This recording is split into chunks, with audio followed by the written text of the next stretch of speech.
మన టెంపుల్ వెనుక ఒక ఆధ్యాత్మిక తత్వం ఉంది, ఒక వైజ్ఞానిక తత్వం ఉంది, అండ్ ఇంజనీరింగ్ మెథడాలజీ ఉంది. ఇన్ని కలబోసి ఏర్పాటు చేసినటువంటి వ్యవస్థ ఆలయ వ్యవస్థ. కాకపోతే మన దౌర్భాగ్యం ఏంటంటే వాటిని ఏదో రాళ్ళు రప్పలు అనుకొని వాటిని ధ్వంసం చేసినటువంటి దుర్మార్గులు మన దేశంలో తగలట్టారు. అసలు కొన్ని ఆలయాలు ఉన్నాయ్యా, మన జబ్బుల్ని తగ్గించే ఆలయాలు ఉన్నాయి. దాని మీద ఇంకా పరిశోధన జరుగుతున్నది.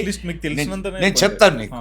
ఒక 4 ఆలయాలు క్యాన్సర్ని నయం చేస్తుంది, ఒక ఆలయం డయాబెటీస్ని నయం చేస్తుంది, ఒక ఆలయం చర్మ వ్యాధుల్ని నయం చేస్తుంది. తమిళనాడులో ఉన్నాయి. ఎలా? నీ శరీరంలో ఈ చక్రాలు ఉంటాయి. ఈ చక్రాల్లో ఏదైనా చక్రం వీక్ అయితే దానికి సంబంధించిన రిలేట్ అయినటువంటి జబ్బు నీ శరీరానికి ఇదవుద్ది. ఇదొక డిఫరెంట్ సైన్స్.